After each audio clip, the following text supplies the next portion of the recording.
अस्सलाम वालेकुम जी, बिस्मिल्लाहिर्रहमानिर्रहीम। मेरा नाम है इनाम और आप देख रहे हैं मेरा यूट्यूब चैनल इन्फोमेगा।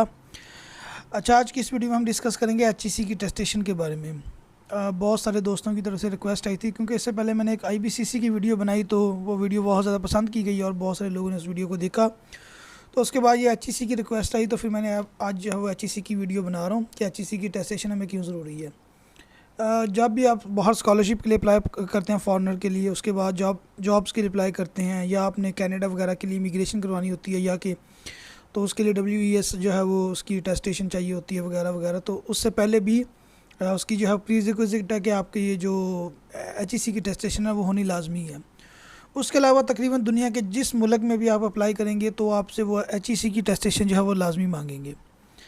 अच्छा, उसके बाद हम स्टेप्स की बात कर लेते हैं। स्टेप्स क्या हैं? सबसे पहले तो पहले 2000 यानी कि 17 से पहले तो ये होता था कि आप जाएं, एचईसी के बाहर एक लंबी सी लाइन लगी होती थी। वहाँ पे आपको फ़र्स्ट कम फर्स्ट सर्व की बेसिस के ऊपर जो लड़के जो है वो उनके जो स्लॉट होती थी उतने वो टोकन मिलते थे। वो टोकन लेके आप वेट करते थे। इस तरह वहाँ पे अपने डॉक्यूमेंट जमा करवाते थे, वहीं पे फ़ीस जमा हो जाती थी और इस तरह आपकी टेस्टेशन कंप्लीट होके बस आप वापस आ जाते। 2-2.5 घंटे में आपको जो है वो डॉक्यूमेंट वापस मिल जाते थे। वॉक इन जो मोड है उसमें अभी भी यही है, लेकिन उसमें एक चीज़ का इजाफा कर दिया गया है, वो है एचईसी की जो वेब लिंक है। ये एचईसी का ये जो लिंक है, इसके ऊपर आपने क्या करना है, सबसे पहले अपना अकाउंट क्रिएट करना है। इस पे अपना अकाउंट क्रिएट करने के बाद आपने अपना डेटा फिल करना है। डेटा फिल करने के बाद अपने डॉक्यूमेंट्स अपलोड करने हैं और उसके बाद आपने वेट करना है। एचईसी आपके डॉक्यूमेंट्स को जो है वेरीफाई करेगी। वेरीफाई करने के बाद एचईसी आपको ईमेल या एसएमएस के थ्रू जो है वो बता देगी कि आपके डॉक्यूमेंट्स वेरीफाई हो गए। अब आप अपने एप्लीकेशन जो है वो एप्लीकेशन फॉर्म डाउनलोड कर लें उनकी वेबसाइट से। तो आप उसके बाद एप्लीकेशन फॉर्म डाउनलोड करना है। उसके बाद अब आपके पास दो रास्ते हैं कि आपने वॉक इन के लिए जो है वो जब आप वहाँ पे यानी कि एचईसी की वेबसाइट के ऊपर ही आपके पास दो रास्ते होंगे वहाँ पे ही, कि आपने वॉक इन करना है या आपने कोरियर के थ्रू जो है वो अप्लाई करना है। कोरियर के थ्रू जो आपने टेस्टेशन करवानी है। तो इसमें वो मेथड मैंने आपको बता दिया। वॉक इन मोड का मतलब है अर्जेंट मोड है। इसके अंदर आप वो अर्जेंट मोड को जो है वो ये मैं जब यानी कि अकाउंट क्रिएट करूँगा वहाँ पे आपको दिखाऊंगा उसमें फिर ये वाला जो यानी कि जब स्टेप आएगा तो वहाँ पे मैं मोर एक्सप्लेन करूँगा। तो इसमें ये होता है कि आपने वॉक इन जो है वो इसको क्लिक करना है। उसके बाद अर्जेंट मोड एप्लीकेशन होता है। इसमें ये उसने बताया कि application are required to apply by online by selecting urgent mode. आपने जैसे ऑनलाइन अप्लाई एप्लीकेशन के अंदर अर्जेंट मोड को जो है सिलेक्ट करना है और जो भी आपका जो कंसर्न एचईसी ऑफिस है उसका आपने टाइम लेना है, वहीं पे आपको जो है वो टाइम मिलेगा। और या फिर जो है वो आपने कोरियर जो है वो उसका कोरियर अथॉराइज्ड कोरियर सर्विस लेनी है और उसके थ्रू जो है वो आपने अप्लाई कर देना है। अच्छा, एक क्वेश्चन जो हमेशा पूछा जाता है कि अगर आप यानी कि बिज़ी हैं या आप पाकिस्तान में नहीं हैं या किसी वजह से आप टेस्ट नहीं करवा सकते, तो आप किसी को अथॉराइज्ड कर सकते हैं, वो आपके बिहाफ के ऊपर आपकी टेस्टेशन करवा सकता है। अच्छा, एप्लीकेशन फ़ी की बात कर लेते हैं। एप्लीकेशन फ़ी के अंदर ये है कि जो ईच डॉक्यूमेंट है उसकी जो फ़ी है 1000 है। यानी कि आमतौर पे जो हमारी बैचलर मास्टर और जो PhD वगैरह होती है उसमें एक ट्रांसक्रिप्ट होती है, एक डिग्री सर्टिफिकेट होता है। तो ईच डॉक्यूमेंट यानी each degree certificate plus each transcript तो आपके 2000 जो है वो इस पर लग जाएंगे। ये नॉर्मल फ़ीस है। और जो अगर आप मज़ीद फ़ोटोकापीज़ भी करवाना चाहते हैं तो ईच फ़ोटोकापी जो है वो 700 में होगी। अब इसमें थोड़ी सी बात कर लेते हैं ये 5000 वाली कि the applicant would have to pay 5000 as urgent. अगर आपने वॉक इन मेथड जो है वो सिलेक्ट किया तो आपको मज़ीद 5000 रुपये देना पड़ेगा। ये अर्जेंट फ़ीस होती है उनकी, यानी कि आपको सेम डे के अंदर टेस्ट होके वापस मिल जाते हैं। लेकिन अगर आप कोरियर का इस्तेमाल करते हैं तो उसमें 2000 जो है वो आपकी फ़ीस होगी। बाकी जो कोरियर की थोड़ी बहुत फ़ीस होगी वो आपने पे करनी है, उसके अलावा और कोई फ़ीस नहीं है। अच्छा, ये थोड़ा सा नोट कर लें कि HEC test the photo copies of degree and transcript only after. HEC आपकी जो फ़ोटो कापीज़ हैं वो तब ही ये टेस्ट करती है अगर उससे पहले आपकी ट्रांसक्रिप्ट और आपकी जो डिग्री सर्टिफिकेट है वो ऑलरेडी ओरिजिनल वाला वो ऑलरेडी जो है वो टेस्टेड हो। अच्छा, रिक्वायरमेंट की तरफ आ जाते हैं। रिक्वायरमेंट में भी वही मैं बता रहा हूँ, जिस तरह if original document of an applicant, अगर आप फ़ोटो कापीज़ जो है वो करवाना चाहते हैं फिर भी आपको अपने ओरिजिनल डॉक्यूमेंट देने पड़ेंगे, चाहे आप वॉक इन मोड में जाएं, चाहे आप कोरियर के थ्रू अप्लाई करें। और उसके अलावा जब भी आप एचईसी जाएं उससे पहले अपनी डिग्री को यूनिवर्सिटी से कंट्रोलर ऑफ एग्जामिनेशन से लाजमी वेरीफाई करवा के लेके जाएं। और उसके बाद जो है वो जो इक्विवेलेंस सर्टिफिकेट होता है, जो लोग बाहर से डिग्रीज़ कंप्लीट करके आते हैं उनको पाकिस्तान के अंदर इक्विवेलेंस HEC एक इक्विवेलेंस सर्टिफिकेट देती है, तो वो भी at the time of application आपने प्रेजेंट करना है। और उसके बाद आपने हर डॉक्यूमेंट जो आपने देना है उसकी फ़ोटो कापीज़ भी देनी है लाजमी। Applicant are advise to submit all the required original document along with set of photo copies, ठीक है, HEC के रिकॉर्ड के लिए।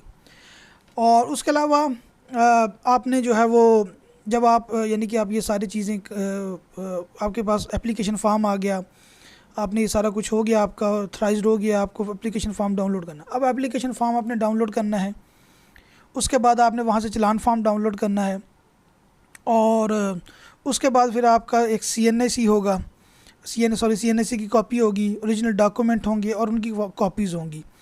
ये लेके वॉक इन में भी यही मेथड है और कोरियर के थ्रू भी यही मेथड है। ये आप लेके TCS का, यानी कि पहले हम वॉक इन की बात कर लेते हैं। आप जाएंगे वहाँ पे सेम इसी तरह होगा कि आपके पास चालान फॉर्म भी है, आपके पास एप्लीकेशन फॉर्म भी है, आपके पास CNAC की कॉपी भी है, आपके पास ओरिजिनल डॉक्यूमेंट भी हैं और उनकी फ़ोटो कापीज़ भी हैं। तो ये आपके HEC के आप ऑफिस आप पहुँच गए हैं, वहाँ पे आपको टोकन मिलेगा।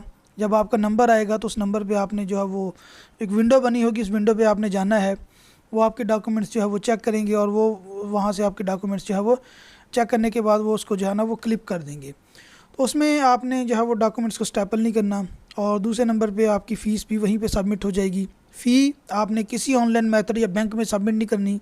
अगर आपने वॉक इन करना है तो आपकी फ़ी वहीं पे सबमिट होगी। अगर आप कोरियर के थ्रू अप्लाई करेंगे तो आपकी फ़ी TCS में सबमिट होगी।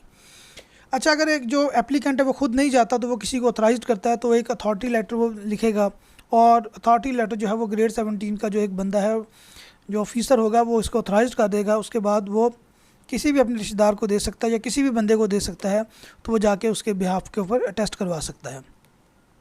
अच्छा, उसके बाद हम बात कर लेते हैं कि डॉक्यूमेंट्स जो है वो थोड़े से और डीपली डिस्कस कर लेते हैं कि फ़ोटो कापीज़, अगर आप पाकिस्तानी हैं, अगर आप फॉरेनर हैं, तो यानी कि जिस तरह के हमारे काफ़ी सारे पाकिस्तानी जिनके पास डुअल नेशनलिटी होती है, तो वो अपना पासपोर्ट यूज़ कर सकते हैं।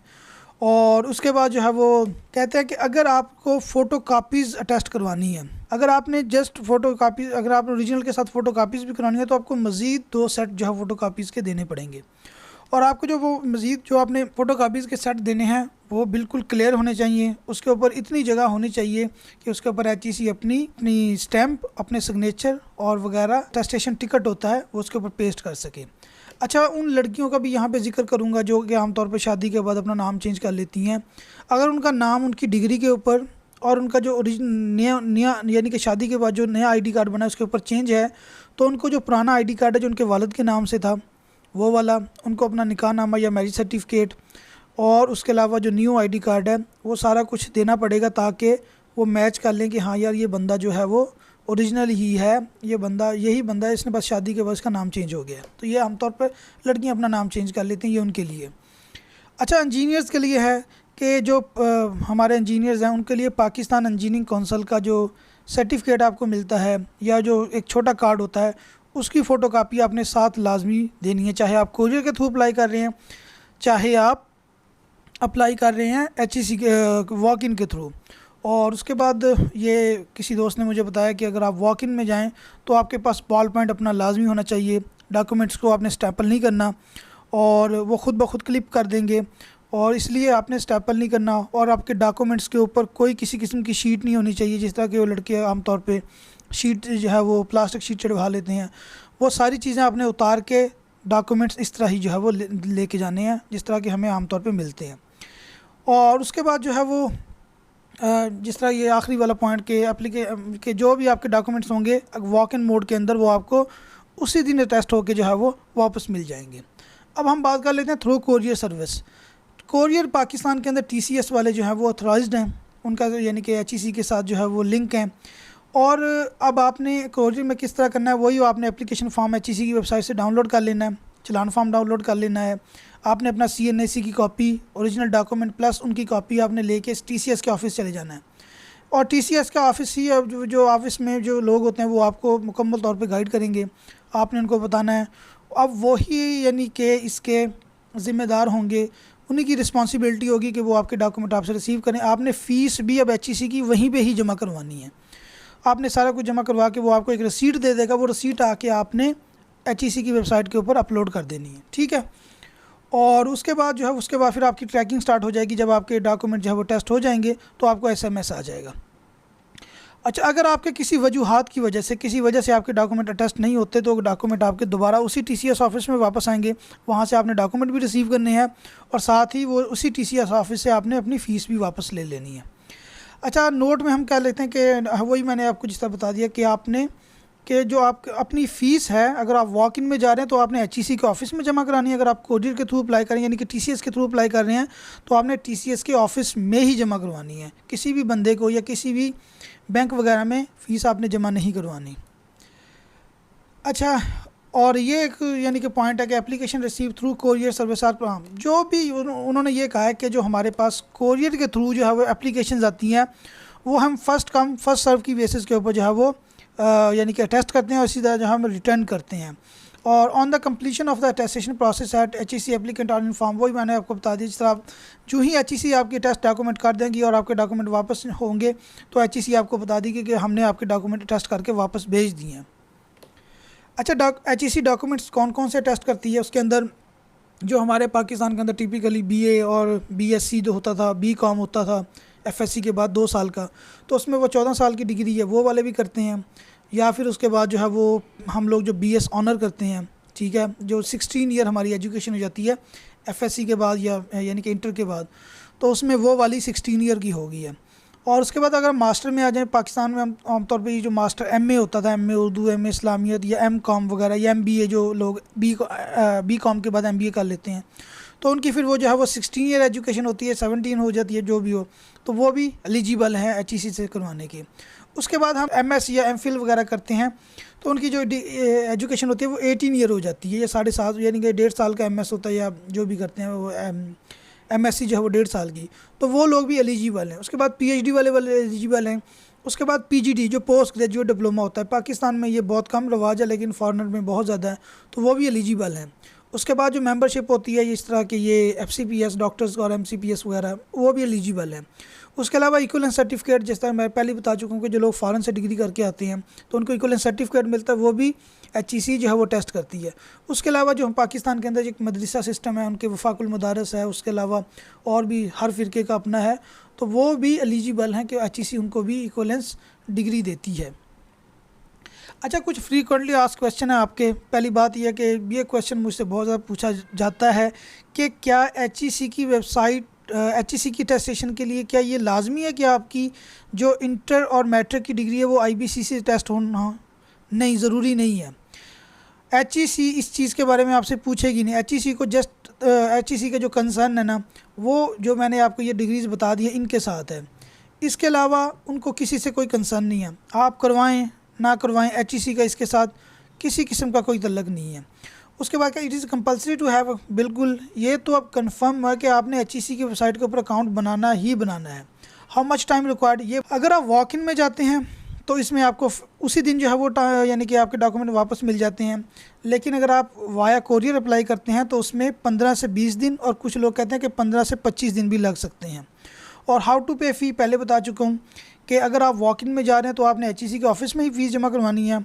अगर आप कोरियर के थ्रू अप्लाई कर रहे हैं, TCS के थ्रू करें तो आपने TCS के ऑफिस में ही फ़ीस जमा करवानी है।